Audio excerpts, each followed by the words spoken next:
find such a love at our age. Whoever thought we could dance on. Welcome to Couples Therapy in 7 Words. I'm your co-host, Judy Alexander, and I'm here with my husband, Dr. Bruce Chalmer. Hello, Judy. Hello, viewers and listeners. Judy, tell folks the title of our episode today. Becoming a Better Husband, an interview with Angelo Santiago. We just finished that interview, and another great interview. Another one.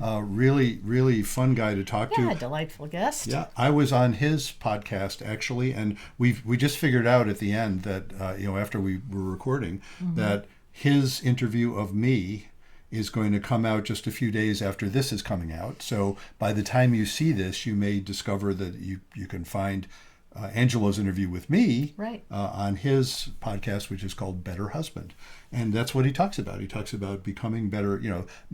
He works mostly with men, helping men be better in relationships, which is, and it was, I thought it was really sweet how you thanked him at the end.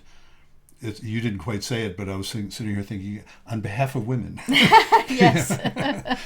I thought that was really sweet. So check out the interview and watch it to the end. You'll hear Judy thanking him. And if you're a guy, it does my heart good to hear a woman expressing appreciation like that. And if you're women watching it, you might feel similarly. See what you think.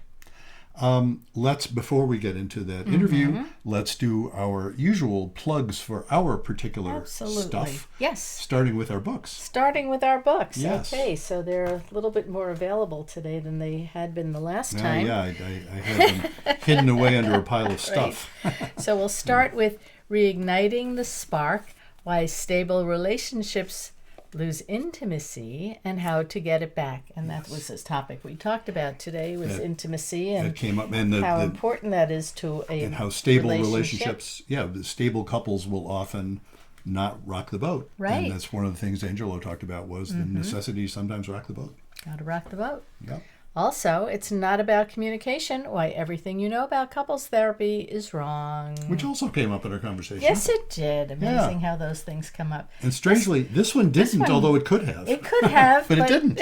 This is Bruce's latest book, Betrayal and Forgiveness, How to Navigate the Turmoil and Learn to Trust Again. Yeah, it's funny that we just didn't go in that direction, but that, of course, is central in so many of the issues that people come to see me about, and of course that's why I wrote the book. Right. It's all about various kinds of betrayal, and I simply want to say, go buy that book. Go buy the other ones too, and the one that we're about to talk about too.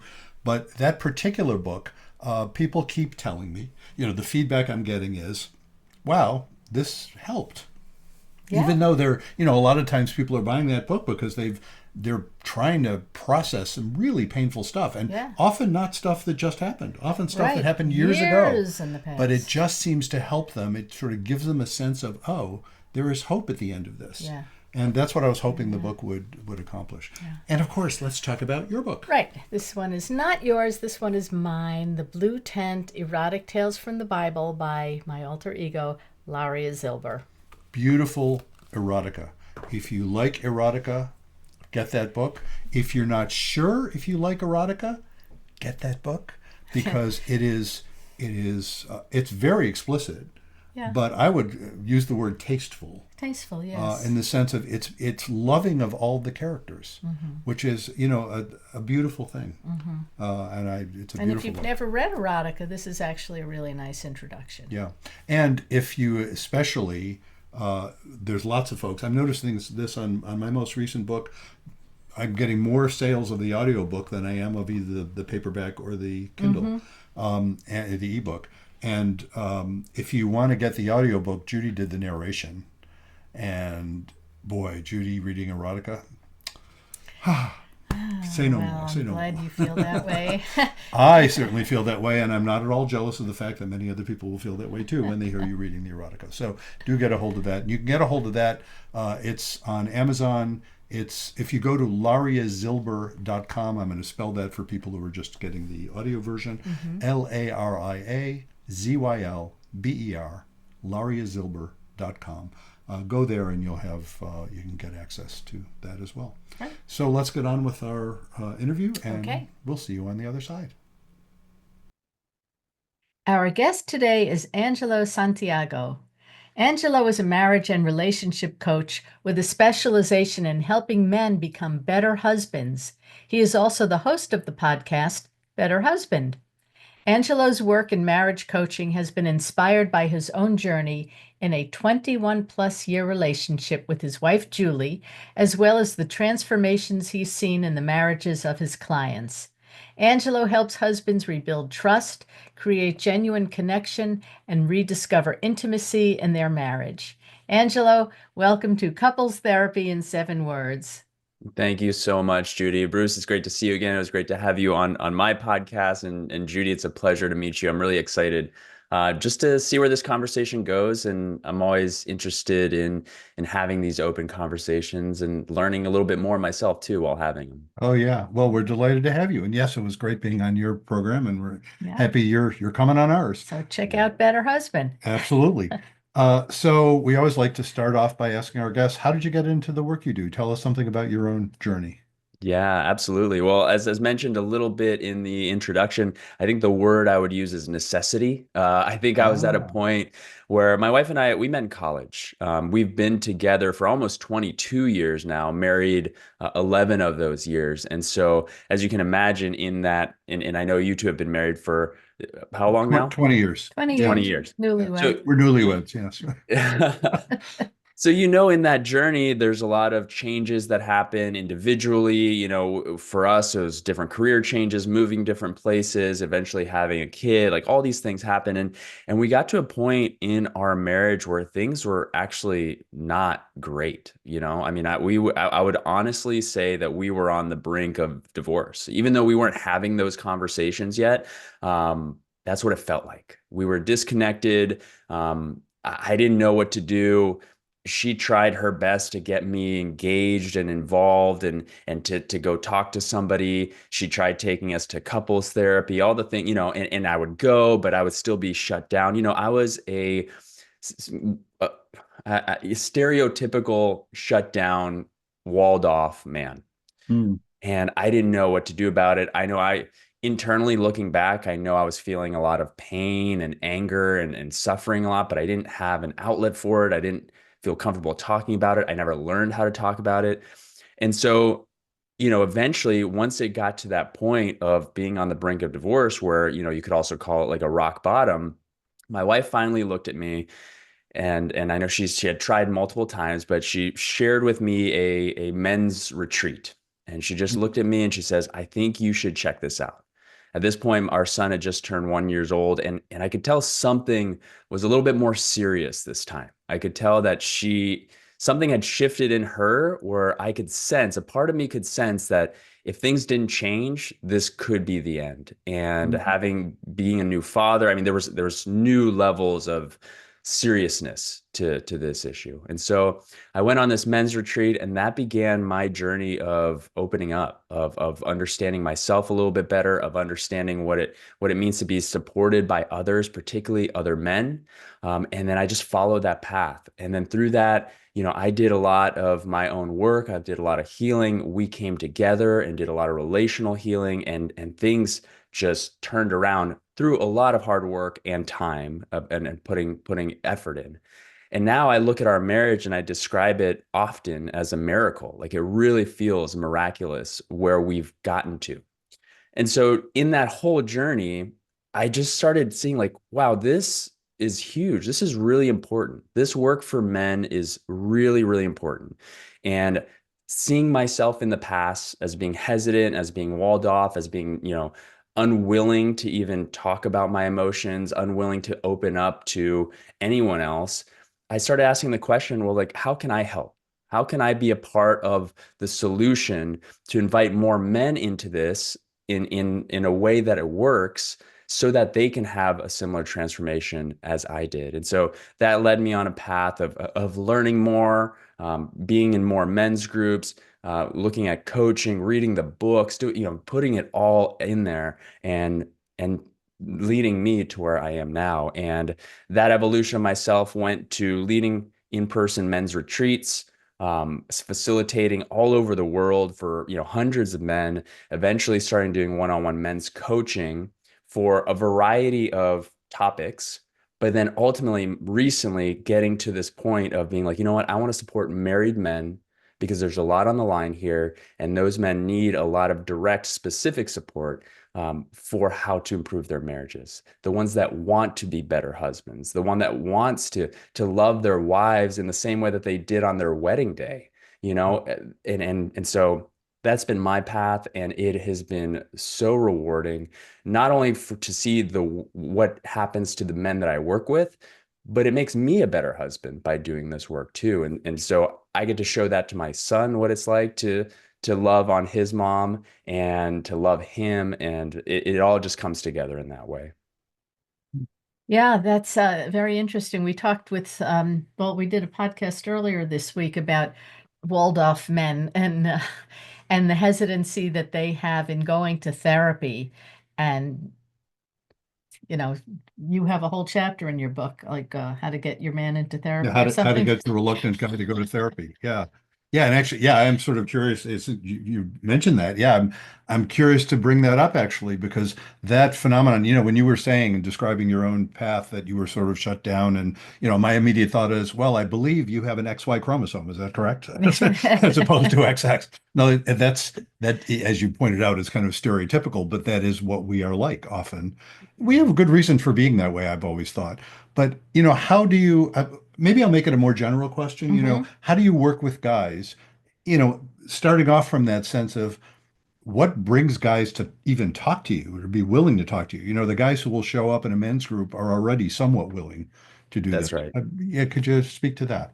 Yeah, and I've worked with both types of men, both the men that are ready, that are willing, their eyes are open to the issues that are going on in their marriage or in their own personal life, and they've gotten to a point where, kind of like where I was, where I was like, I don't know what I need, but I know I need something. So Hmm. can you help? And that's a great place to start. And I actually love working with men like that because when they're committed, it makes my job a lot easier.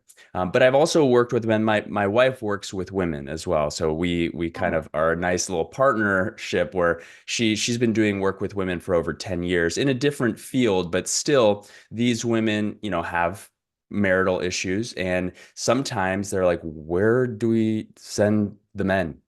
And so Yeah. sometimes they Hmm. send them over to me. Exactly. Hmm. And some of those guys are kind of like part. Let me go back to my story. Even though I went to that men's retreat that I mentioned at the beginning, a part of me was like, okay, I'm ready. Something needs to happen.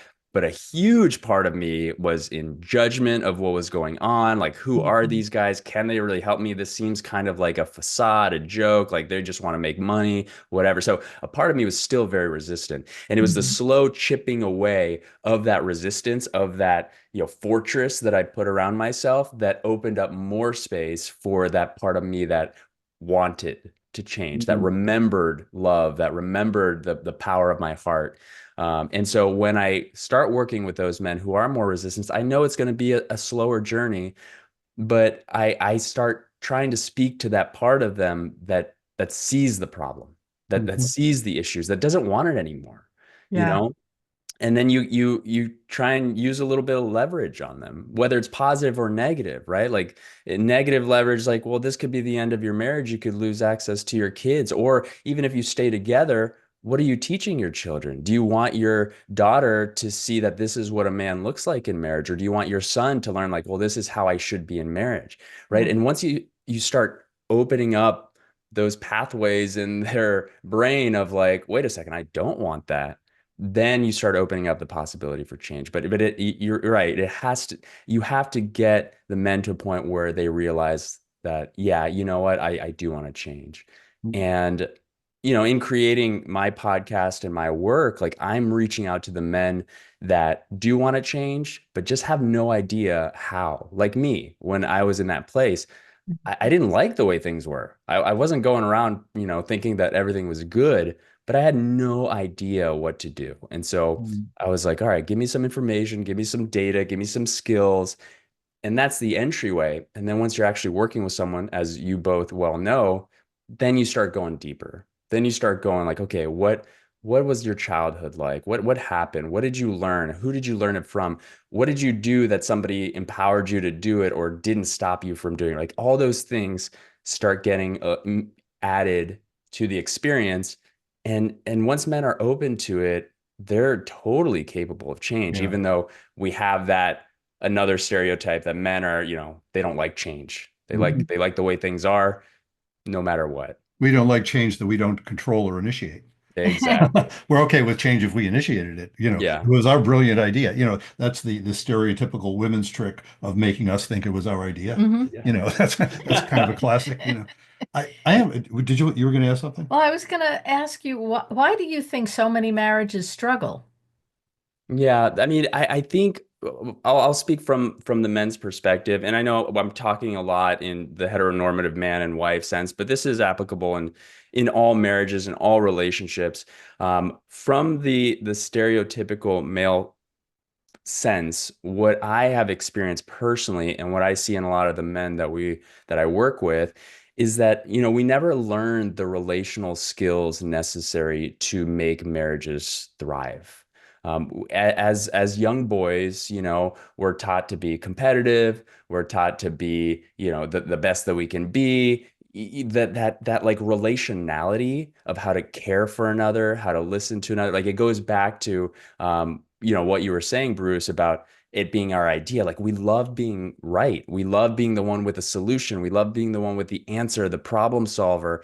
And that does great things societally, like in culture, like as, that's a superpower that men and women both have that you succeed in business and entrepreneurship and leadership in those ways. But then when it comes to intimacy and vulnerability, you just don't know how to do that. I didn't know how to do that. I had to this is the interesting thing that I think is it's not like I had to learn it as if I never knew it. It's like I had to unlearn what I had developed and made a strength and just remember what it's like to be loved, to love another, to be tender, to cherish, to nurture, to take care of something with the importance that it should have, like a marriage.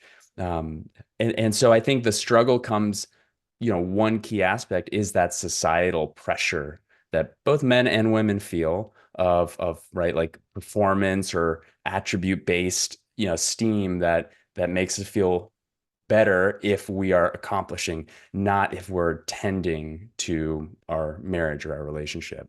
Yeah.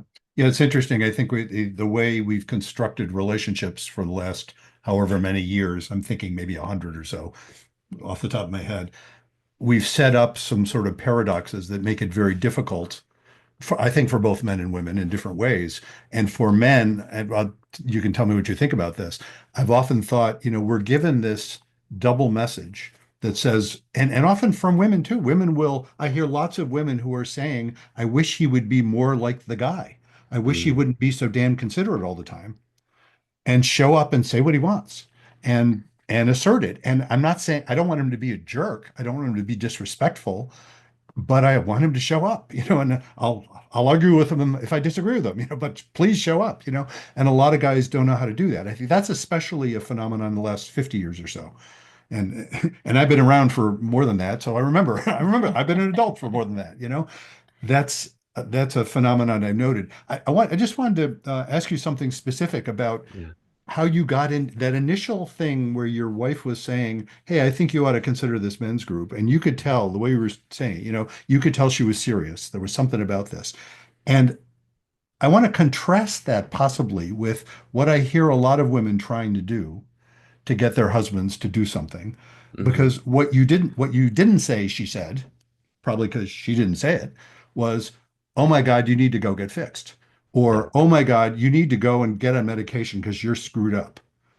Or, in other words, she suggested something she thought might be of benefit to you and to the relationship, but she wasn't putting you down in doing it. Because I Right. think a lot of guys resist when what they're hearing from women is, what's the matter with you? You're so incapable of having, of dealing with emotion or whatever, and they just sort of put us down, and we naturally resist that. Yeah. I'm curious if you can remember your experience with that. Yeah, and I think what she did there was use some relational mastery, like she tapped into her ability to be relational and acknowledge the fact that her trying to control me or her trying to complain about something that she wasn't getting from me wasn't going to work. Yeah. Because I'll speak to, again, traditional men are very, we close up when it comes to criticism. We either fight back, be like, "Oh, is that what you think? Well, let me tell you about you," right? Mhm. Or we wall off, or just like, yeah, whatever, right? We dismiss, or we like, you know what? I'm out of here. Like, I don't want to listen to you talk about You're failure. talking, that's John Gottman's Four Horsemen. You know, Exactly. criticism, contempt, defensiveness, and stonewalling. We Exactly. do it Yeah. all. And we're black belts at that. We We are. are. Yeah. And But that, yeah, I yeah, go think ahead. what I like to point out, and that's what I talk about in that chapter, how to get your reluctant guy to go to therapy. What I like to point out is we have good reason for the fear we have. Hmm. And we don't call it fear because we're guys and we won't admit to fear, but it is often we're terrified at the notion of going to therapy with our wives precisely because we have good reason to think, oh my God, the therapist might side with her and think I'm a jerk, Hmm. possibly because I often am a jerk. There's that. Yeah. And the therapist, may view me harshly. And she may decide this might simply be a prelude to splitting up because the therapist is going to say, what are you with that jerk for? Right. And we're not crazy to think that because that is what happens sometimes. And I like to say it doesn't happen in people working with me. I don't think it does, Hmm. but it sure, I hear stories. That is indeed what happens. So, men have good reason to have that fear. And when women can actually understand that and validate it, it's like, oh my God, I see why you're resisting. I still want to do it, but yeah, let's talk about that. I could say that's a legitimate fear. That opens a conversation. And it's just interesting. It sure sounds like your wife already knew that. Yeah, Yeah. yeah. And just to give a little bit of background on my coaching practice, what I'm currently working through now, a second certification in coaching that's based on relational life therapy, which is Terry Real's body of Oh, work. yeah. And Mhm. one of the things he talks about for one of the five winning strategies in relationship is he talks about shifting from complaint to request. And I'm Mm, sure it's something that you work with your clients as well, and maybe in different languaging, but that's what she was doing. She, complaining about what you're not getting is not a good strategy to get what you want. yeah. But being strong in your knowing that there's a request that you have and asking it in a way that it can be received well is much more likely to get you the thing that you want. And so Oh, yeah. her request was like, things are not going well for me. Like, she was speaking for herself, right? For me, Yeah. like, our marriage is not going well, and I don't know how much longer I can do this. As a favor to me, like, would you be willing to go to this event? Hmm. Right. And I can receive that a little bit different because all of a sudden, like, that little openness in my heart that's just like, oh my God, my wife is hurting. And Yeah, she's giving me the playbook on what to do to make her hurt less. exactly. And It's not and like and she it, said go or get out. right, exactly. So She, and she's a and let smart me, woman. she's Keep very it. smart and very smart, very tender and very strong, right? Mm, And what she was willing to do, and this is something else that we talk about in RLT, is when you are the one that's being hurt and you have your limits and those limits are being crossed, you have to be willing to rock the boat, even if Yes. it means that the marriage is going to crumble, right? And she got to that point. She got to that point where she was empowered enough and still connected to her heart to push me in the request that she had, knowing that if I said no and if things stay the same, I know she was ready to get out of here. Like, I just Hmm. mhm. know. And she didn't have to say it. She didn't have to threaten it because the energy in our marriage was saying it for her. Yeah. So, yeah. That's that phenomenon of being willing to rock the boat. I talk about that a lot. A lot of times stable couples, and stability is important too, but stable couples will sacrifice intimacy because it's too scary. And what she was willing to do, your wife was willing to do, is have an intimate conversation, which would be very scary for both of you, Yeah. presumably, because it's Yeah. like threatening your You know, Mm-hmm. it's recognizing a reality, like your marriage was under serious threat.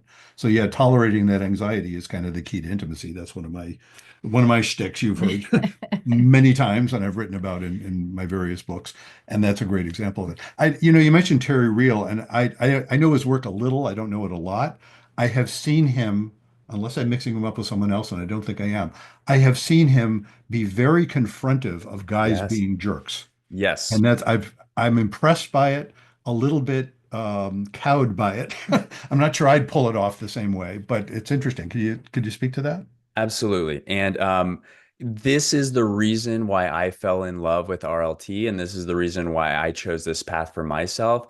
Because when I look back at my marriage and when my wife, I'll use the term dragged me into couples counseling, I was the blatant. I was the one hiding stuff. I was the one telling lies, and here I am in front of another therapist, or in front of a therapist, and it was almost like empowering for me to just lie right in front of this man's face, this therapist's face. Like I wasn't ready to open up and be honest about my addictions, my numbing, my all the things that I was doing that were hurting our marriage.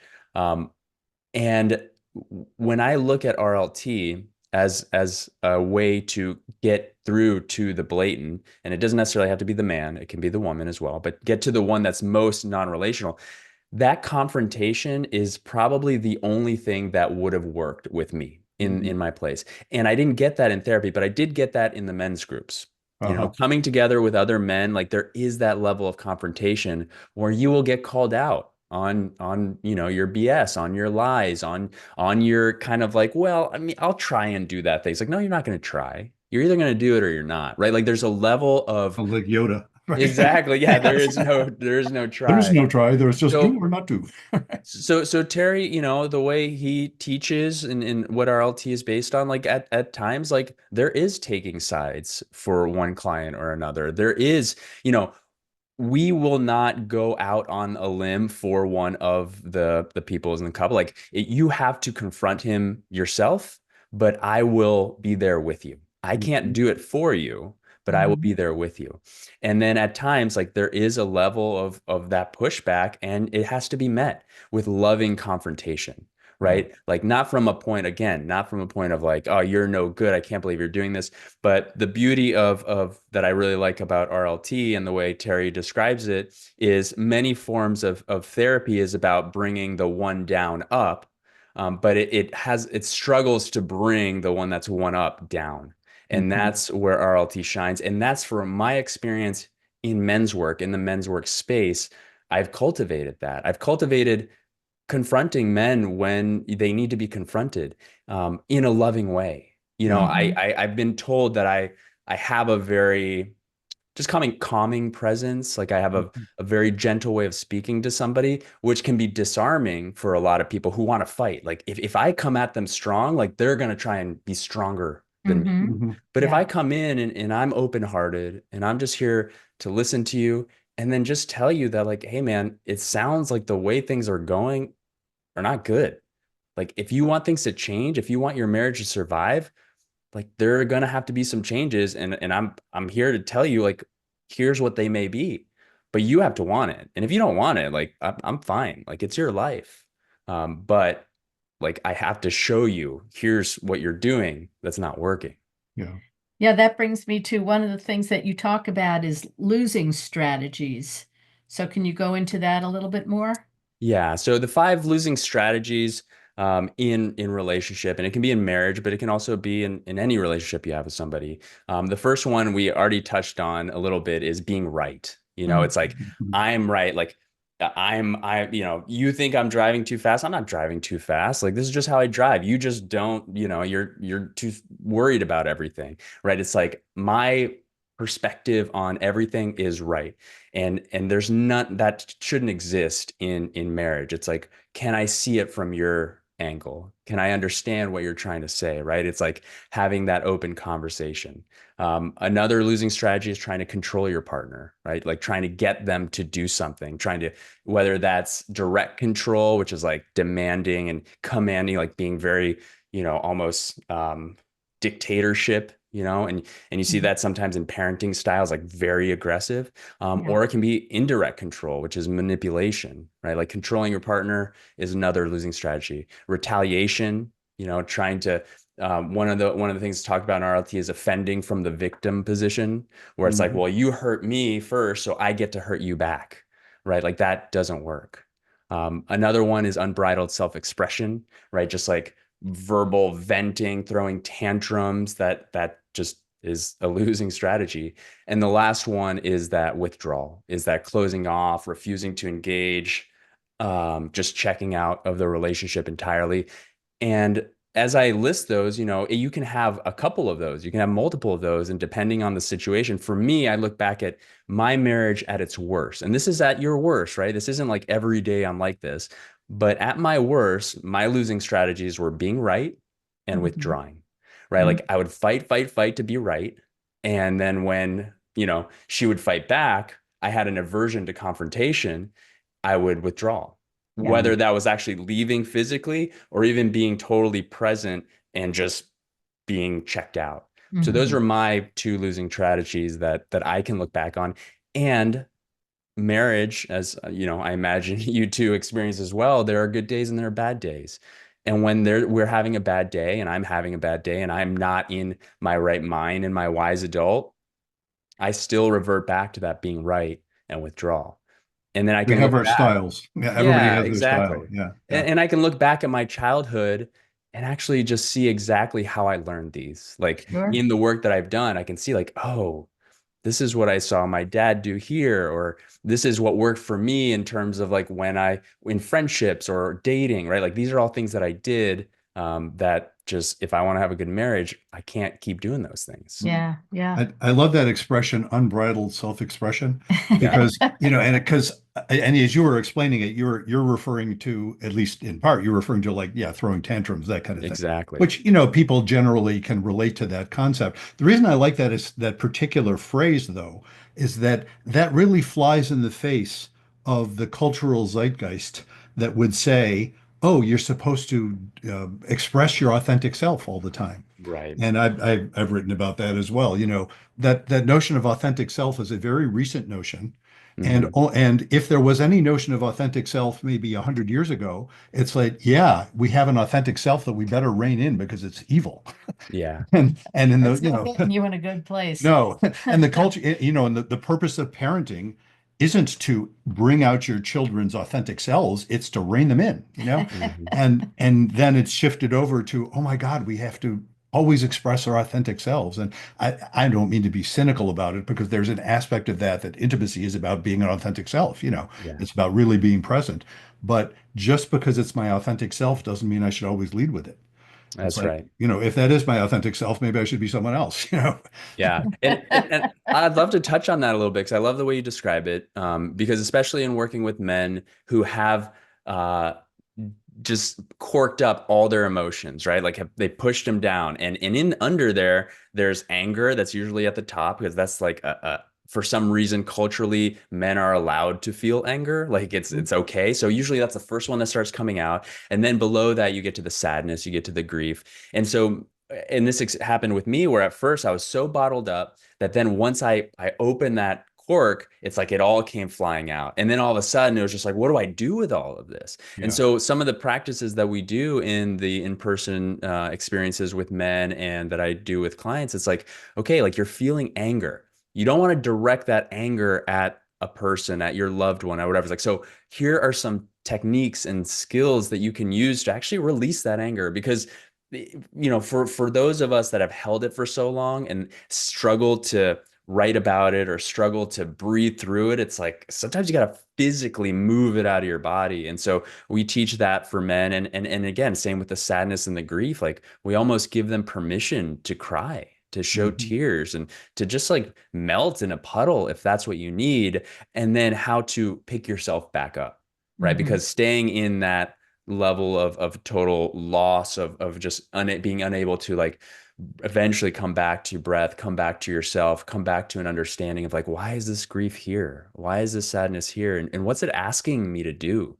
Like, what is it asking? How is it asking me to love more? How is it asking me to do this thing that I've stopped doing for my whole life because I thought there were these reasons? So there's definitely a place and a way for expressing those. But yeah, just absolutely raging at anyone is just you can't do it. It's Yeah. not a healthy thing to do, and it's abuse. So Mhm.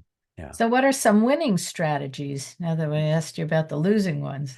Yeah, absolutely. So one of them I already shared earlier, right? Shifting from the complaint to the request. Mhm. That is a super powerful winning strategy. And that the phrasing that I explained earlier, the, as a favor to me, Mhm. would you be willing to, right? That is Mhm. like a super powerful way in my mind to ask for something because it's a reality that's like, oh, you're asking me for this, but here's what it would do for you if I actually were to do it. And I want that. I want that for you. And one of the reasons I really like that concept, it has to be genuine. Yes. It's not about the phrasing, it's about the actual thought. Because a lot of times what I'll find, so I'll put this in a gendered context because I've heard women saying this to men a lot. It's not merely, hey, as a favorite, well, I got to go to our favorite example of how long have we been married before Judy finally said, would you mind wiping down the sink after, Right. after because I hadn't seen it as messy and she had seen it as messy. And you asked it so nicely. And it was like you weren't saying what kind of a slob are you that you weren't saying I was wrong. Mhm. You were doing it as you were asking, you would prefer it. You were Mhm. expressing a preference. And of course, my immediate reaction to her expressing a preference is, oh, cool. She's just giving me the guidebook to how to make her happy, like you were saying. And I'm Yeah, delighted to make her happy because she's really nice to me when I make her happy. So exactly. I like that. And so, it was no biggie. But I've seen women in relationships, men too, actually, for that matter, who will say, in effect, you're a slob for not doing that. Hmm. And that will tend to be met with either resistance or capitulation, neither of which are terribly good for a relationship. Absolutely, Yeah. absolutely. And this is something that's been so strong in my own marriage that even, and it's hard, like I said, what I talked about earlier, having to unlearn the old strategies, right? Like it's so easy to be like, oh, I guess here we go. Like this thing is happening again. Let me complain about it. Mhm. That at times when I'm having, an off day or my wife's having an off day, sometimes we'll revert to that. And having one person, having both of you kind of know these winning strategies and be able to help each other succeed in those winning strategies. Sometimes my wife will gently come over to me and she's like, I heard what you had to say. Do you have a request? Right. Like in a kind way. And it reminds me like, oh yeah, like let me ask for what I need, not complain about what I'm not getting. Yeah. And so that's one of the winning strategies. Another one is always speak to make things better, right? It's like there's this opportunity, whether it's in conflict or just kind of like you're triggered by something, to just take a moment and just ask yourself this question: is the next thing that I'm about to say going to help or hurt the situation? Mhm. Right. And having that split second to ask yourself that question. And if it's not going to help, then keep it in, right? Like just take a moment. Like it's not going to help. So right, like tactics that I'm sure you talk about as well, using I statements, like keep it focused on what the issue is, not generalities, not you always or you never. It's like if we're having a discussion about something, this is what I feel about this, and here's why I think is important, right? And one of the tools that I teach clients, which I learned from RLT, but it goes back to people who taught Terry and everything, is the feedback wheel, which is just a way of, and I can talk a little bit more about it later, but just a way of like sharing, here's what happened, here's the story I made up, this is how it makes me feel, and here's what I, ask for instead. And so in using that feedback wheel, that last part, it's like, here's what I'd like, here's the request. For the other person, the third winning strategy is responding with generosity. So if I say to you, hey, could you do A, B, C, and D because of all this stuff that happened, right? Like I could answer in two ways, and they could be this exact same answer, just done two ways. The first answer is me saying like, no, I'm not going to do D. Are you kidding me? Like that is absolutely out of the question. No, right? Instead, what if I led with generosity? It was like, hey, listen, I'm willing. I hear what you said. Thank you for sharing. I acknowledge like how you felt, and I'll take ownership for the parts of what I did. I'm totally willing to do A, and I'm going to do B. and I'm going to do C, right? Like how much can I give you within reason, right? And there's certain requests that are going to be made that is just like, that are beyond an acceptable request. And that's what you're going to have to deal with. A big part of making those requests is being willing to make the request and then being able to release, the belief that you're going to get everything. Just like being willing to let go of it and allow what happens, right? And then the last two winning strategies are just like how you relate to each other. One is empowering each other.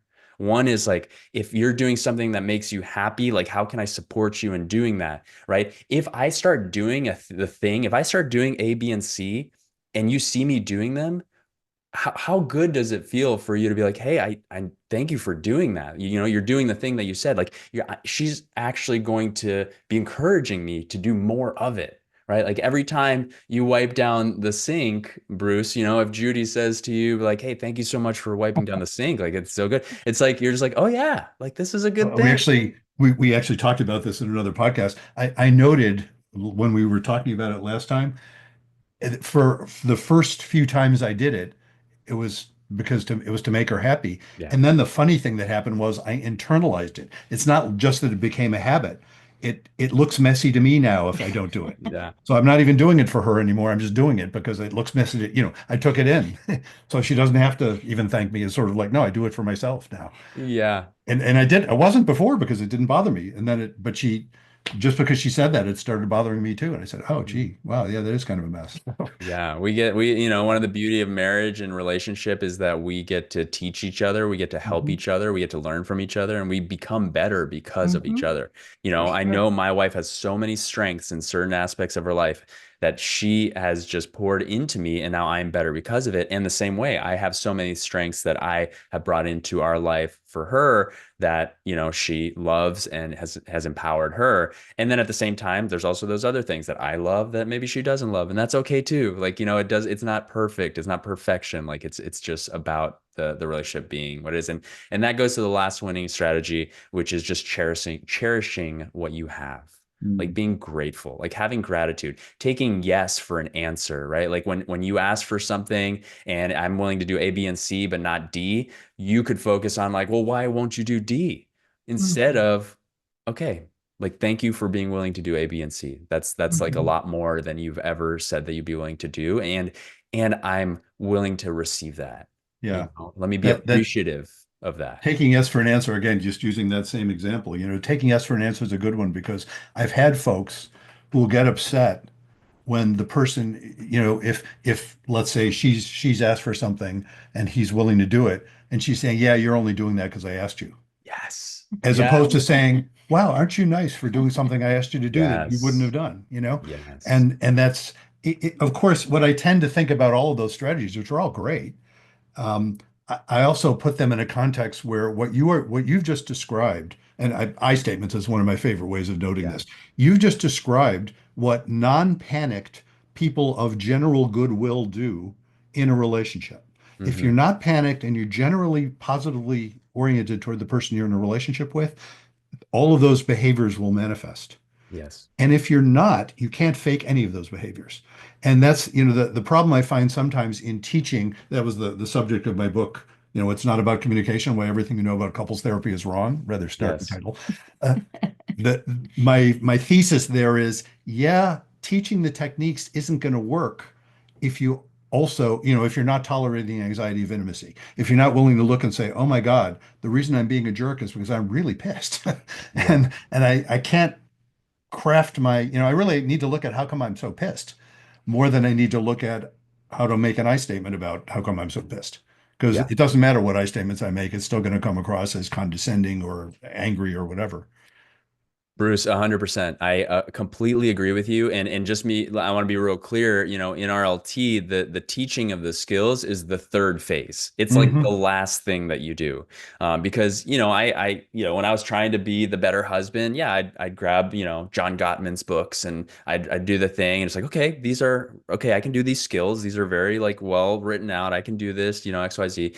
But then what I realized and how it's portrayed so well in what I've learned is that I can, like exactly like you said, I'm just reiterating what you said. I can teach you all the skills that you want, But what I need to do first is talk to the part of you that isn't going to use any of those skills, Mhm. right? Like talk to the reactive part of you, talk to Yes. the triggered part of you, talk Deal to with the that panic. the Right. childlike part of you that Mhm. is has adapted to whatever it is that you experience, and now that's what you're bringing into your marriage. So 100%, yes, the skills are important, but that's at the end, right? Mhm.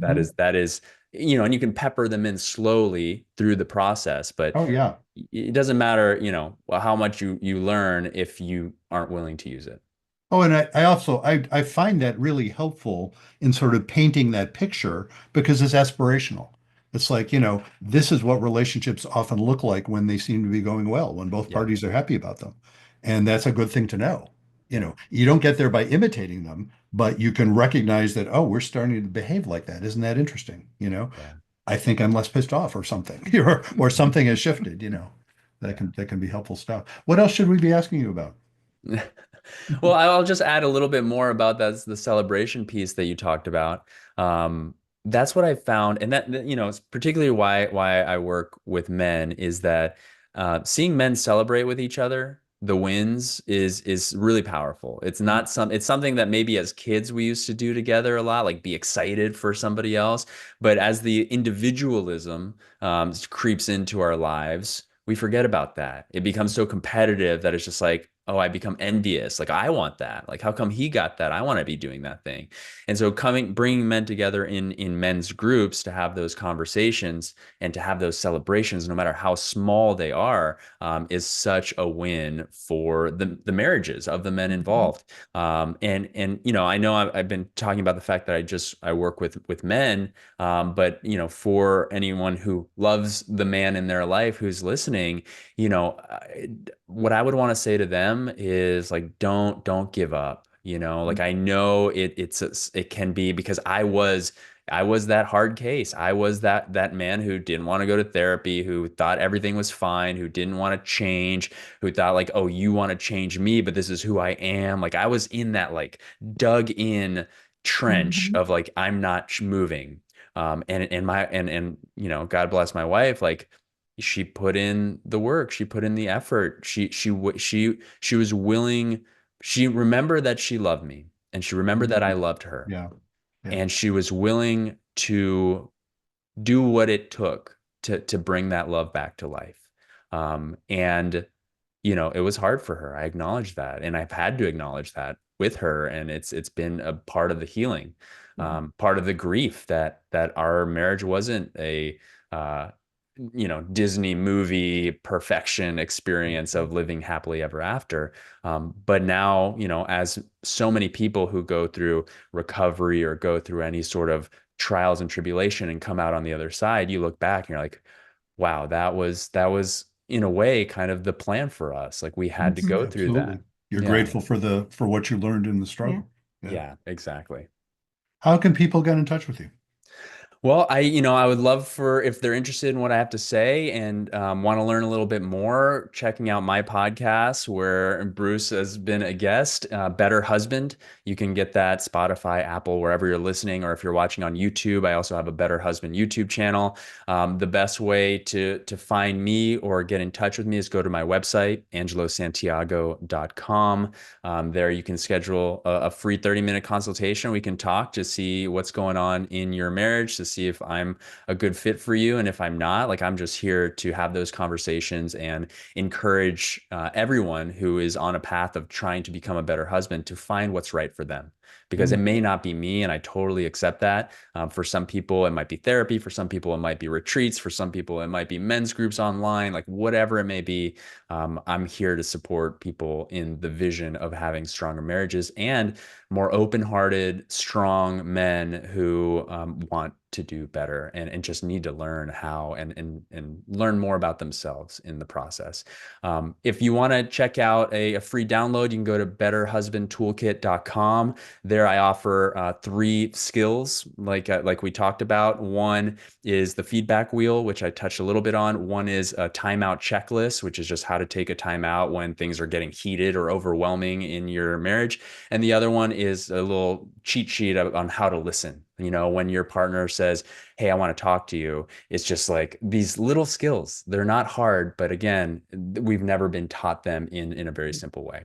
And then, if you struggle to use those skills, then, let's have a conversation about how you can become more open to them and actually use them when things are hard. Mhm. Well, thank you. And thank you for all the work you do on keeping our men, making sure that that they stay in the relationship and know how to enrich it. Thank you so much, Judy and Bruce. It's been so much fun and just a pleasure to talk to you both.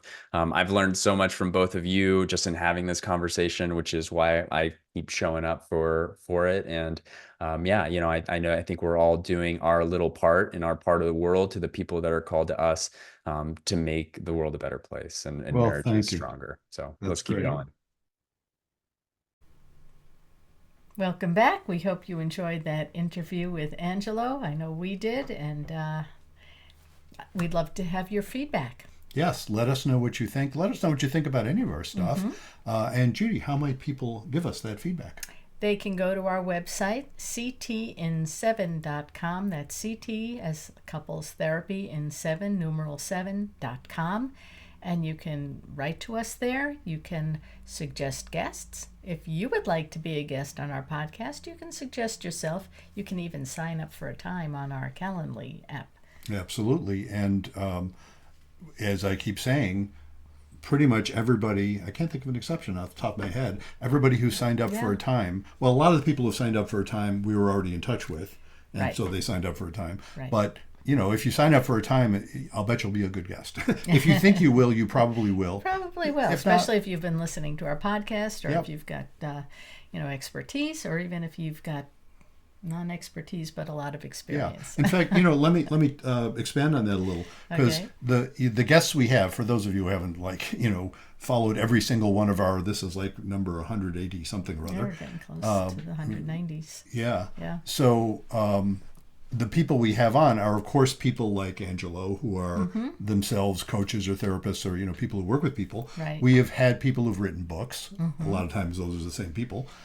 We've had people who are just have interesting stories of their own to tell. The people who aren't necessarily professionals working with others and in helping professions, but have really compelling stories of their own. And we've had numbers of those. And that, even if you're not a therapist or coach or something like that, or even if you haven't written a book or something that you're promoting, you may have a really compelling story, and some of our best episodes have been those. Yeah. I mean, people have life adversities and have come through them on the other side. So, we'd love to hear your story. Yeah.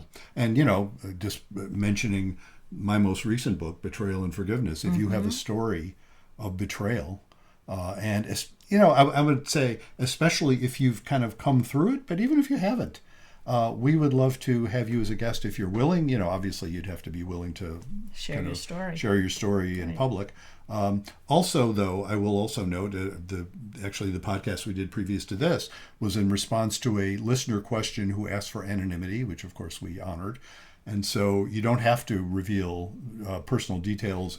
You don't have to give your identity if you want to just write us a question for us to discuss. We love getting those as well. We do. And so until next time, Remember, be kind don't panic. and have faith.